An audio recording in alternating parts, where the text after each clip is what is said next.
तो आज मैं आपको बताऊंगा कि हमें हाई बीपी के मरीजों में किन चीजों का उपयोग करना चाहिए और किन चीजों का उपयोग नहीं करना चाहिए। इसके साथ ही मैं आपको बताऊंगा एक डाइट चार्ट के बारे में। बहुत अच्छा डाइट चार्ट है, आप उस डाइट चार्ट को फॉलो करेंगे तो निश्चित रूप से आपका जो बीपी है वो नेचुरल तरीके से कम होने लगेगा और काफी हद तक आपको अपनी जो दवाइयां हैं उनके जो डोजेज होते हैं उनको कम करने में आपको मदद मिलेगी। तो चलिए दोस्तों शुरू करते हैं। सबसे पहले हम बात करते हैं दोस्तों कि हमें खाने में किन चीजों का उपयोग करना चाहिए। तो इसमें सबसे पहले आती हैं दोस्तों हरी सब्जियां।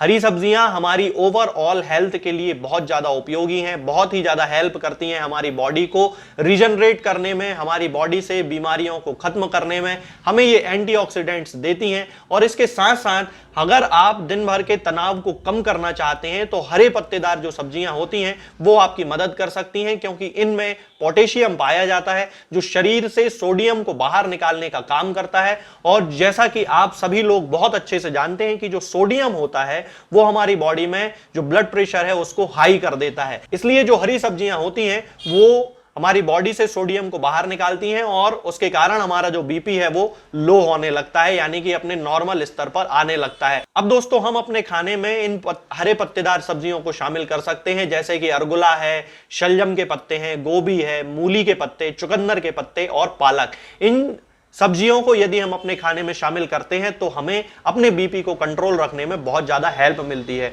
इसके बाद दूसरे नंबर पर आता है दोस्तों दलिया। दलिया जो होता है वो हमारी बॉडी के लिए बहुत ज्यादा इंपॉर्टेंट होता है, क्योंकि दलिये में भरपूर मात्रा में फाइबर होते हैं, विटामिन होते हैं, मिनरल्स होते हैं और दलिया का सेवन करने से खून में जो लिपिड होते हैं वो कम होने लगते हैं, जिससे ना केवल वजन कंट्रोल करने में हमें हेल्प मिलती है, उसके साथ ही हमारा जो बीपी होता है वो भी कंट्रोल होने लगता है। बहुत सारे जो हैं इस पे रिसर्च किए गए हैं और उनसे हमें ये पता चला है कि प्रतिदिन 100 ग्राम यदि दलिये का सेवन किया जाता है तो सिस्टोलिक ब्लड प्रेशर में 7.7 mm ऑफ Hg की और डायस्टोलिक ब्लड प्रेशर में 5.5 mm ऑफ Hg की जो है वो कमी होने लगती है। इसलिए दलिया हमारे स्वास्थ्य के लिए बहुत ज्यादा उपयोगी है। तीसरे नंबर पर आता है दोस्तों चुकंदर। आप सभी लोग बहुत अच्छे से चुकंदर से परिचित हैं, क्योंकि जिन लोगों में एनीमिया होता है उन लोगों में चुकंदर का यूज करने की जो है वो सलाह दी जाती है। और इसके साथ ही जो चुकंदर होता है उसमें नाइट्रिक ऑक्साइड पाया जाता है जो रक्त नलिकाओं को फैलने में मदद करता है।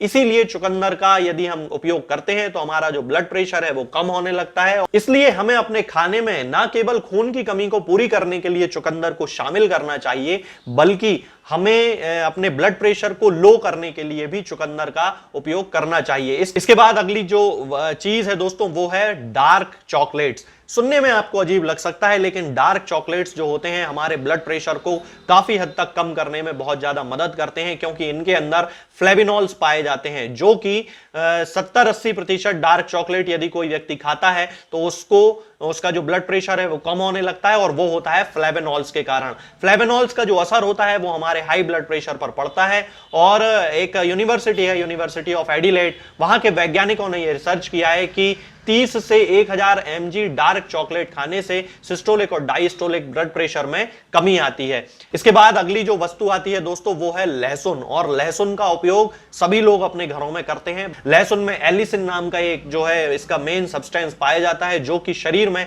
हाइड्रोजन सल्फाइड के उत्पादन को संतुलित करता है और नाइट्रिक ऑक्साइड को भी नियंत्रित करता है। इसके कारण हमारी जो आर्टरीज होती हैं वो टेंशन फ्री हो जाती हैं, उनमें तनाव जो होता है वो कम होने लगता है और उनका जो कंस्ट्रिक्शन और डायलिटेशन होता है उसमें हेल्प मिलने लगती है, जिसके कारण हमारा जो बीपी होता है दोस्तों वो कंट्रोल होने लगता है। इसके बाद अगली जो वस्तु आती है दोस्तों वो होता है अनार। चूंकि अनार के अंदर एंटीऑक्सीडेंट्स पाए जाते हैं, मिनरल्स पाए जाते हैं, विटामिन पाए जाते हैं और बहुत अच्छा ये फाइबर का एक सोर्स होता है। इसलिए यदि आप अपना वजन भी कम करना चाहते हैं तो अनार हमारे लिए सबसे बेहतर है। इसके साथ ही हमारे शरीर में इसके कारण रक्त की पूर्ति होती है और चेहरे का जो निखार है वो बढ़ने लगता है। इसके अलावा बहुत सारे रिसर्च किए गए हैं जिनमें यह पता लगाया गया है कि अनार का रस यदि पिया जाता है तो सिस्टोलिक ब्लड प्रेशर को कम करने में बहुत ही ज्यादा हेल्प मिलती है। इसके बाद दोस्तों अगली जो चीज आती है वो होती है पिस्ता। हालांकि ये एक ड्राई फ्रूट होता है, लेकिन पिस्ता का उपयोग भी ब्लड प्रेशर को कम करने में किया जाता है। बहुत ही ज्यादा हेल्प मिलती है पिस्ते के कारण, और पिस्ता जो है वो अच्छे स्वास्थ्य के लिए सबसे अच्छा माना जाता है। खास तौर से जो हाई बीपी के पेशेंट होते हैं उन्हें इसे जरूर खाना चाहिए, क्योंकि यदि इसे सीमित मात्रा में लिया जाए तो ना केवल ये वजन को कम करता है बल्कि हमारे शरीर में लिपिड के जो लेवल होते हैं उनको कम करने लगता है।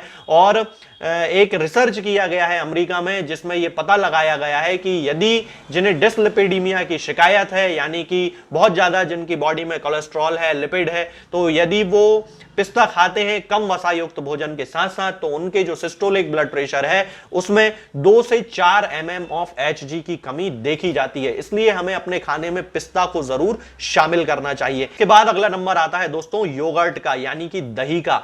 ये हमारी बॉडी के लिए बहुत ही ज्यादा इंपॉर्टेंट एक चीज है जो कि हर प्रकार से हमारी बॉडी को हेल्प करती है। ना केवल विटामिन B12 की ग्रोथ कराने में यह मदद करती है बल्कि हमारे वजन को नियंत्रित करती है और हमारे बीपी को भी नियंत्रित करती है। दोस्तों इसके अंदर कैल्शियम और पोटेशियम पाया जाता है जो कि हमारे शरीर में से सोडियम को बाहर निकालने में मदद करता है। और एक पत्रिका है न्यूट्रिएंट्स नाम की, उन्होंने इस पे एक स्टडी की थी और उन्होंने बहुत सारे लोगों पे इसका एक रिसर्च किया जिसमें उन्होंने पाया कि यदि योगर्ट का सेवन यानी कि दही का सेवन नियमित रूप से किया जाता है तो निश्चित रूप से बीपी को कम करने में बहुत ही ज्यादा हेल्प मिलती है। इसके बाद आता है दोस्तों जैतून का तेल, ऑलिव ऑयल, सभी लोग बहुत अच्छे से जानते हैं। इसमें पॉलीफेनॉल पाया जाता है जो उच्च रक्तचाप को कम करने में हमारी सहायता करता है, और यदि इसका नियमित रूप से सेवन किया जाता है तो बैड कोलेस्ट्रॉल को भी कम किया जा सकता है और सिस्टोलिक ब्लड प्रेशर को भी कम किया जा सकता है। इसका अच्छा खासा असर ना केवल युवाओं पे बल्कि महिलाओं पे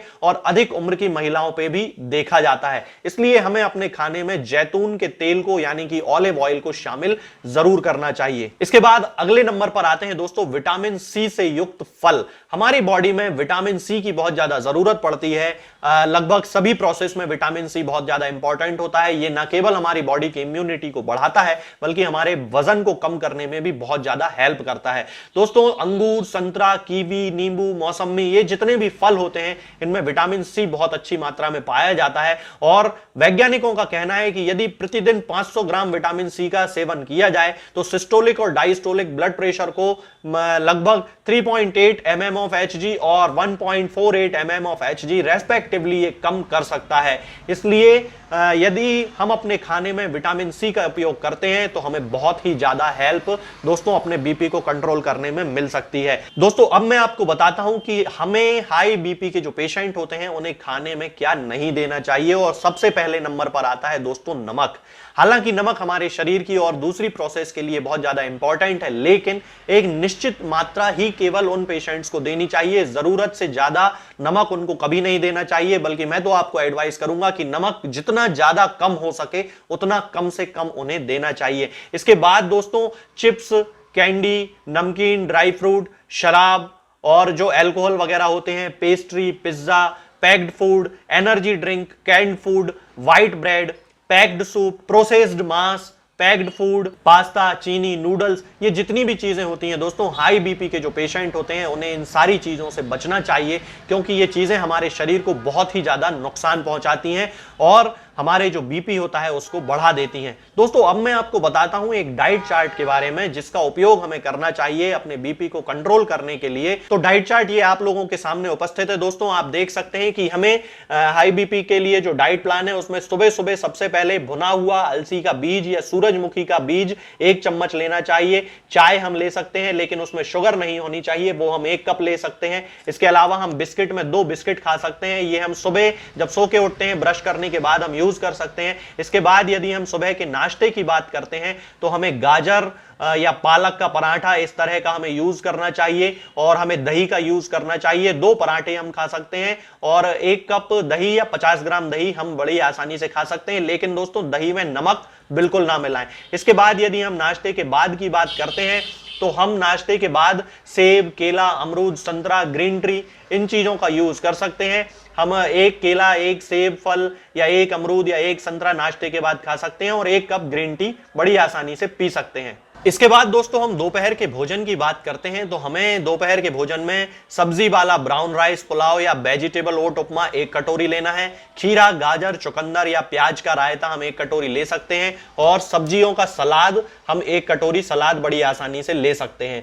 यदि हम बात करते हैं कि दोपहर के भोजन में यदि हमें और कुछ खाना हो तो हम एक दूसरा भी जो है इसका एक ऑल्टरनेटिव यूज कर सकते हैं। हम 3 रोटी खा सकते हैं, शिमला मिर्च, भिंडी, परवल, लौकी की सब्जी 1 कटोरी खा सकते हैं। इसके अलावा दाल खा सकते हैं या मुनगे का सांभर खा सकते हैं, ये 1 कटोरी हम खा सकते हैं, और 1 कटोरी हम सलाद खा सकते हैं।